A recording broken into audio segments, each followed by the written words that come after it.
انسان اور جن یہ دو مخلوقات اکاؤنٹیبل ٹھہرائی گئی ہیں. کیوں؟ ان کو اللہ نے ول دی ہے. یہ اپنی مرضی سے رب کو چوائس کرتی ہیں. یہ اپنی مرضی سے اللہ کو ٹاپ پرائورٹی مانتی ہیں اگر مانے تو. اسی لیے کہا گیا نا کہ ہے فرشتے سے بہتر انسان بننا، مگر اس میں لگتی ہے محنت زیادہ. واللہ انسان کے پاس یہ جو خوبی ہے اور یہ ایسٹ ہے کہ انسان اپنی مرضی سے اپنے رب کو چوز کرتا ہے، یہ وہ دولت ہے جو حضرت جبرائیل علیہ السلام کے پاس بھی نہیں ہے. جبرائیل علیہ السلام اگر اللہ کے تابع فرمان ہے تو اپنی مرضی سے نہیں، بلکہ اللہ نے ان کو بائی ڈیفالٹ بنا ہی ایسا ہے. انسان تو ان تمام حالات و واقعات میں اپنے رب کو چوز کرتا ہے، اور یہی چیز تو اللہ کو پسند ہے. اسی لیے دیکھ لیں جنت فرشتوں کے لیے نہیں ہے، انسانوں کے لیے، اپنی مرضی سے. انا ہدیناہ السبیل اما شاکرا و اما کفورا. ہم نے ہدایت کا راستہ واضح کر دیا ہے، چاہے تو شکر گزاری کی روش اختیار کرو، خواہ نہ شکری کی.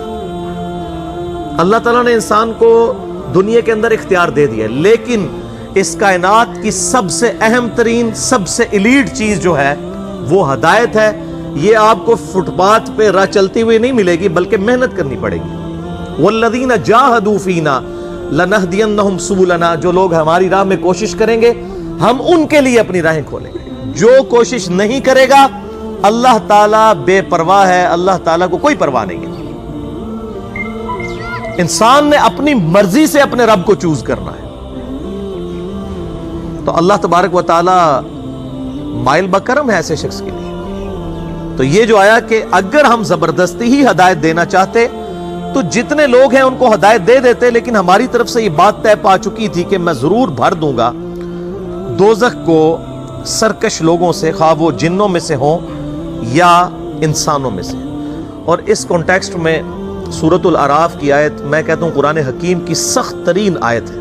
اس سے زیادہ کوئی سخت آیت نہیں ہے اس کانٹیکسٹ میں. وَلَقَدْ ذَرَأْنَا لِجَهَنَّمَ كَثِيرًا مِنَ الْجِنِّ وَالْإِنسِ. اور بے شک ہم نے کثرت کے ساتھ جن اور انسان پیدا اس لیے کیے ہیں کہ وہ دوزخ میں جائیں.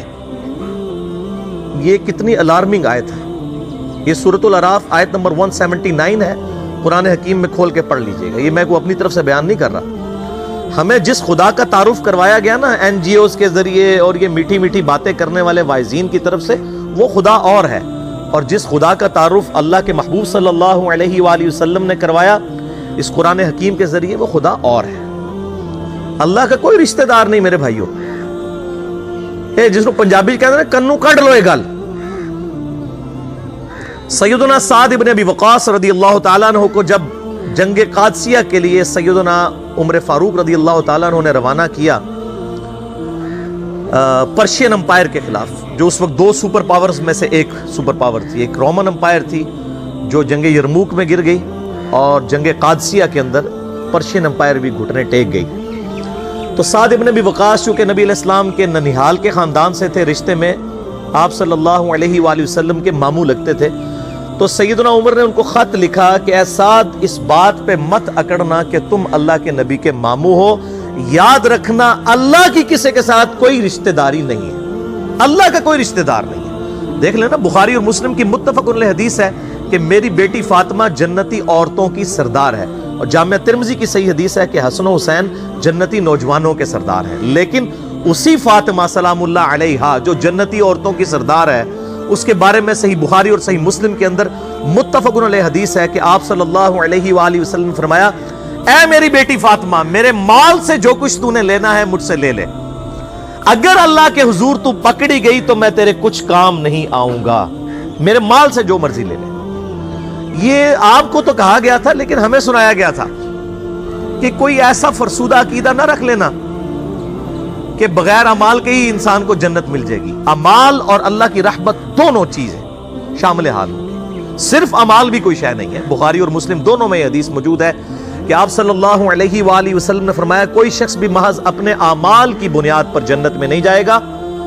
ایک صحابی نے بڑی جرت کر کے پوچھا، اللہ کے رسول صلی اللہ علیہ وآلہ وسلم کیا آپ بھی؟ آپ نے فرمایا ہاں میں بھی. جب تک میرے رب کی رحمت مجھے ڈھانپ نہ لے میں بھی محض اپنے اعمال کی بنیاد پر جنت میں داخل نہیں ہوں گا. تو اعمال بھی ہیں اور رحمت بھی ہے. صرف اعمال بھی کوئی شے نہیں اور صرف رحمت بھی کوئی شے نہیں ہے.